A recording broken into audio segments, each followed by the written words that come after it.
This video is about 9 landscapes, 1 session and no holding back. At first I played it safe, but I caught myself and pushed for more energy and freedom. I broke old habits, expanded my color palette, and fine-tuned my compositions. Join me as I share my process for staying loose, avoiding repetition, and making bold, expressive choices. Let's paint looser and bolder together. The reason for painting these paintings is because I want to loosen up and I want to explore new ideas. Painting multiple pieces at once helps to loosen up because we get less pressures about each individual painting. I work using a limited palette and I move on from one painting to the next without spending too much time on each one. This way I actually caught myself being a little bit too timid in the beginning. As it turns out, I have a tendency to be a little bit too careful when I start out painting for the day.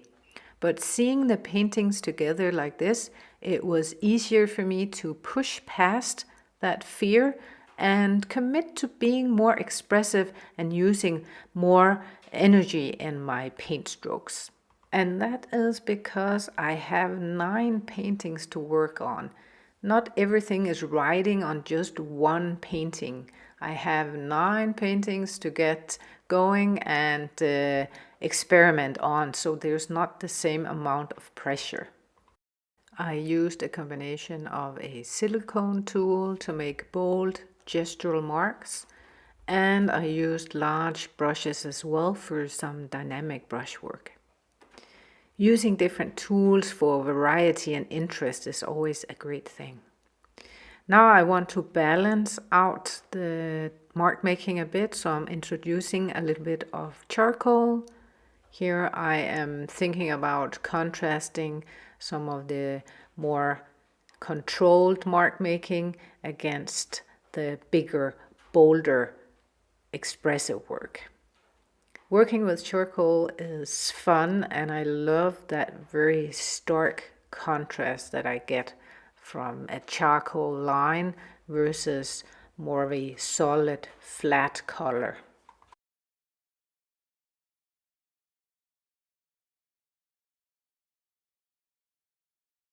At this stage, I recognized that some of my old habits were taking over and some of the paintings were becoming a little bit too samey.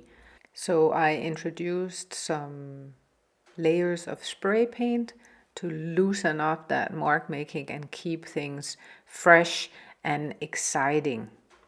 One reason for doing these paintings was to push the colors that I'm using.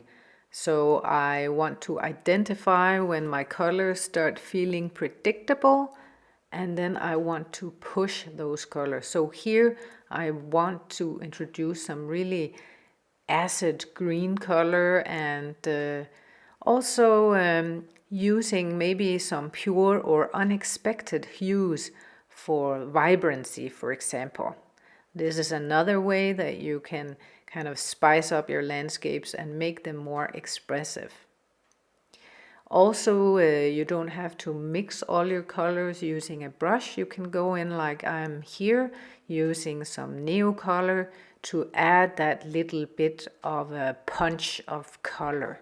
So mixing up your mediums is a great way. Also a way where you can add some of your expressive mark making. That very bright green color is transparent, and I think it gives a very nice look when I glaze it on top of some of these areas that were dulled down a little bit. So I'm bringing back some brightness into the landscape here using that green color. And it's not a color I use much, but I like it, so I decided to continue using it on the next painting as well. And that's the way that I work on these paintings. I try something out. If I like the way it's going, I'll carry it over into the next painting. So it's a perfect way to kind of quickly gain momentum in your paintings by developing what your ideas and what you're working on, because you carry it on to the next painting. And again, not having the pressure of everything riding on one painting, you do take some calculated risk and really bring your painting that expressiveness and some of that uniqueness that we all really want to bring into our paintings. At least when we've been painting for a while, we want our own expression to come through, and in an authentic and honest way. After I've added some exciting mark making details and kicked up the color a little bit, it's a good time to assess the paintings using black and white. So I'll take a black and white photo of the paintings and then see if some of the values need adjusting or improvement.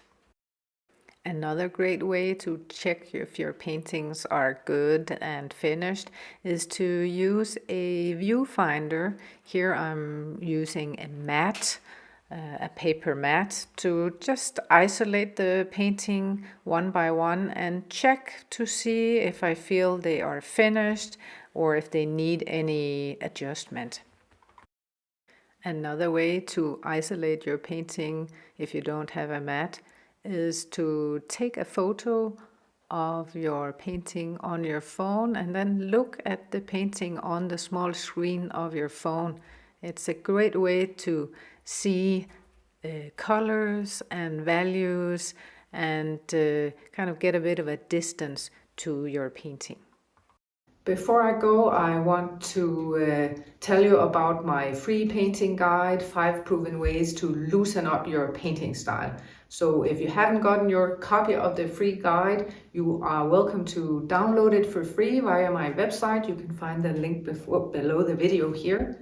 The guide covers 5 of the most common ways on how to loosen up, how to improve your painting. And looking at paintings in black and white like we did today is just one of these top 5 tips that I'm teaching you in the guide. So if you're interested, grab your copy of the guide via the link below the video here.